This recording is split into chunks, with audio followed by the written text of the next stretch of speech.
নমস্কাৰ প্ৰিয় দৰ্শক মই জিনমণি দত্তই আকৌ এটা ভিডিঅ'ত লৈ আহিছোঁ নুনি কটনৰ যোৰা এযোৰ আশা কৰিছোঁ আপোনালোকে চাই ভাল পাব আৰু যদি ভাল পায় স্ক্ৰীনত নাম্বাৰ দিয়া আছে সেই নম্বৰত আপোনালোকে যোগাযোগ কৰিব আৰু মোৰ প্ৰতিষ্ঠানখনৰ এড্ৰেছটো হ'ল মাইঘেইটা তল বজাৰ শংকৰ মাৰ্কেট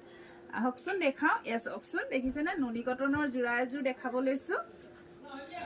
এ দেখিছে নুনি কটনৰ যোৰা ৰেডি টু থাকিব খুব ধুনীয়া দেখিছেনে নেভি ব্লু কালাৰ থাকিব য়েল্লো কালাৰ দেখিছেনে কাপোৰযোৰ মই ৰেডি টু হৈ গ'ল ভিডিঅ' নবনোৱাকৈ থাকিব নোৱাৰিলোঁ গতিকে ভাবিলোঁ ভিডিঅ' কৰি দিওঁ এই দেখিছেনে আপোনালোকৰ ওচৰত লৈ আহিছোঁ নুনি কটনৰ যোৰা খুব ধুনীয়া এখন থাকিব চাদৰখন দেখিছেনে গোটেই গাটো চাওকচোন হালধীয়া সূতা আৰু দেখিছে চিলভাৰ গুণা ৱৰ্ক কৰা আছে খুব ধুনীয়া হয় আৰু এয়া থাকিব পাৰি দেখিছেনে ৰেডি টু থাকিব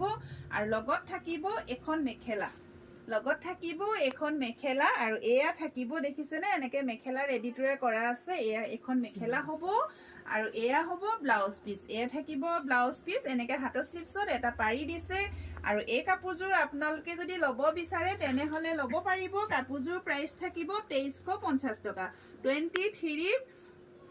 2350 ৰুপিছত আপোনালোকে অলংকিতা ষ্ট'ৰৰ পৰা লাভ কৰিব এছ